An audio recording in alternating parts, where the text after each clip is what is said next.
A couple of years ago, when I broke the world record for distance for paper airplanes, I made a promise that I was going to post the instructions for that paper airplane right here on this YouTube channel. The time has come, and I'm also starting a brand new series of videos based on the new World Champion Paper Airplane book and the classics, the Fantastic Flight and Gliding Flight books. So here we go. Without further ado, the folding instructions for the best paper airplane in the world, Suzanne. We're going to take the top and put it against the side. And if you're going for any kind of competition, this time let's get a little more serious. We're going to use the folding tool. We're going to really nail that crease. This is our folding bone that you saw in the Getting Started video. Unfold that. We're going to make a diagonal fold the other direction.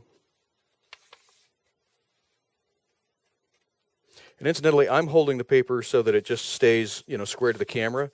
You might want to spin this around as you're making these creases. It might be sort of awkward for you to do this, but feel free to move the paper around. I'm just doing this for the camera so you can make sense of the direction the paper's oriented. A lot of times I'll spin it around as well. Okay, so now we've got nice sharp creases going through the paper. It's an X. We're going to take one side and lay it against the crease. I'm going to zoom in here now and show you that I am just leaving a little bit of space. I'm going to shut one of the lights off so you can kind of see this better. I'm leaving just a little bit of space, about 1.5 millimeters, maybe 2 millimeters at the most, between that edge and the crease. You can kind of see that there.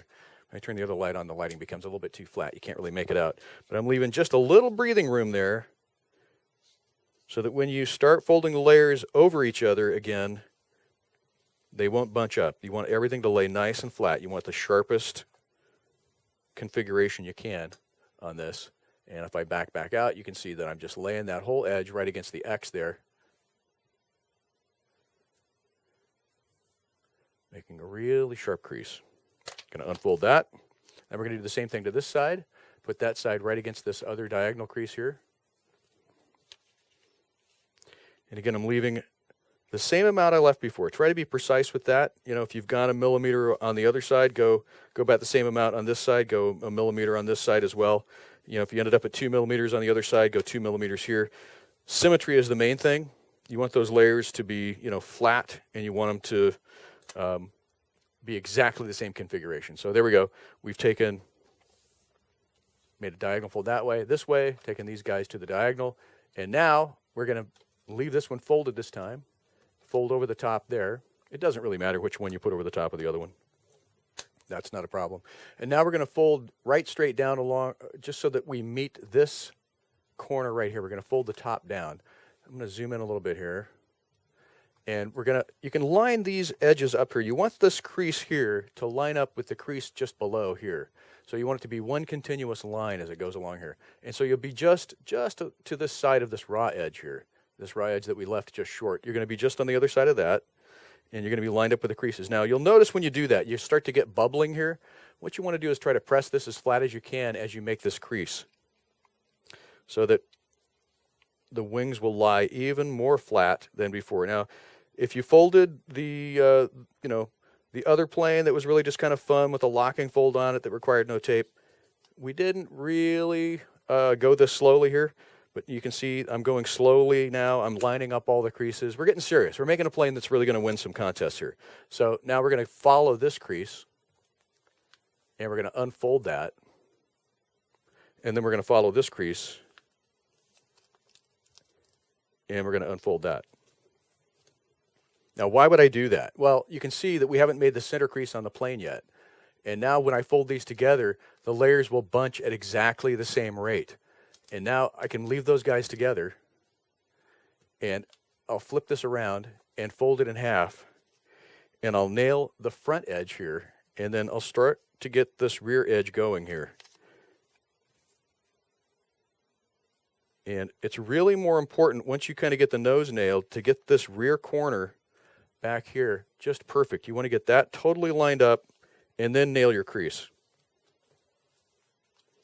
And then at this point, you want to go over the whole plane with this folding bone and sharpen these creases. Really important to sharpen this leading edge here. Let me zoom in here and show you what I'm doing now. The way that I'm doing this, I'm going from where these layers meet right here and raking down toward the nose. That is really important.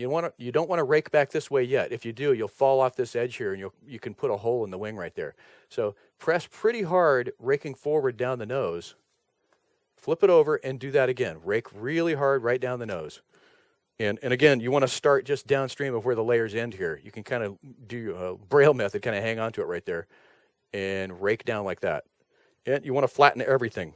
This crease right here on the bottom of the plane, make sure that's nice and flat. Make sure we're flat here. Make sure the fuselage fold is flat. I'll just rotate it a little bit so I can just sweep straight down. Everything wants to be really crisp, really crisp. Big key to making a competition plane. Now we're going to make wing folds. And I always just, I don't know why I do it this way, but I always start with the nose pointed to the left, and I do this wing first, which is actually going to be the left wing of the plane. So I always start with very close to the nose, right about here, and then I keep an eye on this raw edge right here, and we're going to roll that over so this raw edge just kisses that corner. It's just going to be right there. Now, I'm doing something that's not obvious here. I'm using my thumb as I roll that over to bunch these layers up here so that this top layer can't slide. If I go like that, see how that top layer can just slide away? We don't want that. That's bad news. So you want to hold that with your thumb or another finger. Hang on to that. Keep an eye on that, and we're starting really close to the nose. You don't have to be right on the nose. You can give yourself a little bit of space there. And roll that over just so that raw edge just touches the corner. There's the corner, and we're just touching the corner. That's how you get your wing fold consistent every time. That's the marker right there. And we're not going to crease this edge yet. We're going to do that in just a minute. First, we're going to flip this over, make sure that our layers are nice and clean there. Kind of lean on that from this side. Now we're going to break over right here. You can have a look at that. Make sure you're breaking over at the right place. I can use my thumb to just kind of make sure that that's happening on the right point there. Lay it back down, and then start to roll that over. And again, we want these layers to line up perfectly on the wings here. We want the wings to match just perfectly. Most important thing on a competition plane that you're going to throw very hard is that these creases right here meet precisely in the same place. Fractions of a millimeter count at the tail of the plane. If that's off at all right there, that's bad news. So you want that to be very, very precise. It just needs to feel like one sheet of paper at the back of the plane. Okay, now, we're starting to get kind of that wing shape that we want. And I'm going to bring in my clip device here, my bag clip. I'm just going to clip that on there, and we can kind of see what this plane is starting to look like. And when we do final adjustments here, this front of the plane is going to have a really shallow dihedral angle, and these wingtips are going to rake up more. And it's starting to happen there. You can kind of see it's starting to rake up as it goes toward the tail of the plane. That's exactly what you want. Okay? And it'll do that naturally if you just kind of flex the middle of it a little bit, and don't flex the front too much. You can press the front down just a touch and flex up in the middle here and kind of get that dynamic dihedral angle going. It's kind of a curvy, kind of cool, kind of swept looking wing.